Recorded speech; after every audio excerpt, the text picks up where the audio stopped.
little ones, off to bed you go. No, come back here. But I wanted a story. All right, I'll read you a wonderful bedtime story before we go to bed. Yay, a story! The Further Tale of Peter Rabbit. I have not seen many rabbits moping, but when they do, their ears droop. Peter Rabbit was low in spirits. It had been a rainy summer. His blue coat had been torn by briars and his shoes were hurting. What I need, he said, is a change of scene. Benjamin Bunny advised against it. Too many carts on the road, he said, too many owls and too many foxes. Discouraged, Peter squeezed under the gate into Mr. McGregor's garden, intending to steal a lettuce. What should he find by the greenhouse but an interesting basket smelling of onions? He opened it and climbed in. Inside, wrapped in brown paper, were some excellent sandwiches of cheese and pickle. He ate them all. It was cozy in the basket, so he fell asleep. When he woke up, the basket was joggling. Fearfully, Peter lifted the lid and peeked out. The basket was in a cart, and the cart was on the open road. Badly frightened and with no idea of what to do, Peter shot under the neatly folded blanket on the bottom. The joggling went on for a very, very, very long time. When it stopped, someone lifted the lid of the basket. "Who's eating our picnic?" screeched Mrs. McGregor, twitching away the blanket. "Thief!" she screamed. Peter bolted just in time. He ran until he could run no more. Panting at the foot of a tall pine tree, he looked about. A stream ran clear over mossy gray stones, and harebells bobbing at the rim. The call of a buzzard made him look up in fright to see the high purple hills. Peter, who had a sore paw from running, limped out and stared. He had left his shoes in the basket, said a deep voice. "No matter where we've been or where we're going, it is the hills draw us back."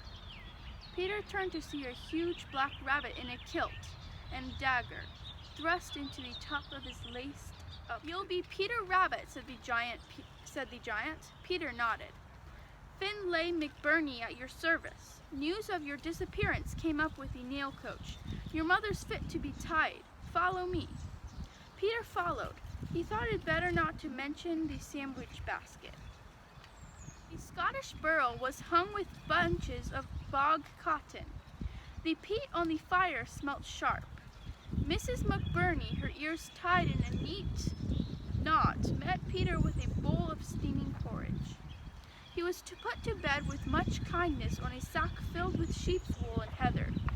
When he awoke, Mrs. McBurney had made potato scones for his breakfast.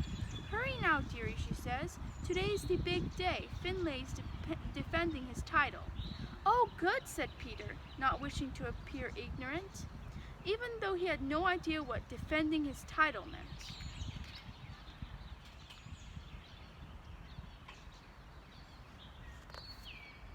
In a clearing not far from the burrow, rabbits from all different clans were gathering. At last, Finlay appeared holding up a great golden cup. "I challenge all comers," he bellowed. Peter thought it was very exciting. The games began. Most of them involved throwing something heavy as far as possible. Finlay won nearly all of them. Quite soon, Peter thought it was very boring. To the side of the bracken flattened into a path which Peter followed cautiously. He came upon a sign which read, "Keep out." I imagine it will not surprise you to hear that Peter did not keep out. He went in. There, protected by willow fencing, lay an unusually large rabbit. It must have measured 3 rabbits round. It also smelled delicious, and Peter was very hungry. He thought no one would notice if he took a little nibble off the end. Accordingly, he scratched his way under the willow fence and took a bite, and then another, and another. Peter had stopped eating, he was inside the radish. Feeling cozy, he fell asleep. When he woke up, the radish was joggling. Not again, thought Peter. All of a sudden, the radish was tipped out and Peter tumbled out. He found himself back in the clearing. All the rabbits were shouting, "Throw the radish! Throw the radish!" "Young cousin Peter," boomed Finlay, "be a good wee bunny and toss me yon radish." This was unfair.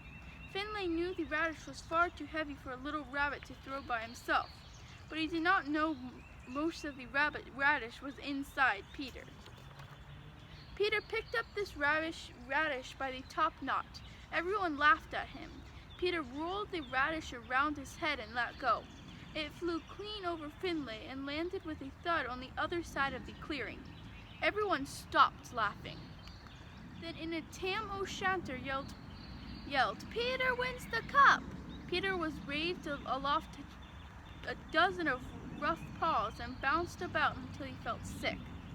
I'm sorry to say that he had eaten far too much radish. When they put him down, Finlay came up with the cup. "Hey, you've won fair and square, laddie," he said. "The cup is yours." Peter felt awful. "I didn't win it fair and square," he exclaimed. He told Finlay the truth about the hollow radish. When he'd finished, there was a long silence. Finally, Finlay threw back his ears and roared with laughter. Finlay kept his golden cup, and Peter's clever trip became the greatest story in the history of the games. They all feasted on young turnips and the remains of radish. Everyone was very cheerful, but Peter was homesick. The very next day, Finlay hid him behind a stack of letters on the mail coach south. Mrs. McBurnry had mended his blue jacket and given him a fat little haggis for his mother. "Haste ye back, young cousin Peter," said Finlay. Then he coughed and turned away. Something seemed to have gotten in his eye. Peter thought it was a great rejoicing in the sandbank when Peter arrived home. His mother had worn herself to a frazzle in his absence. She did not mention the shoes. Peter was made to tell the story of the great radish again and again. Benjamin Bunny always paid it particular attention. One morning, as the first leaves were turning, he crept beside Peter. Next time you need a change of scene," he said. "Can I come?" The end. Good night.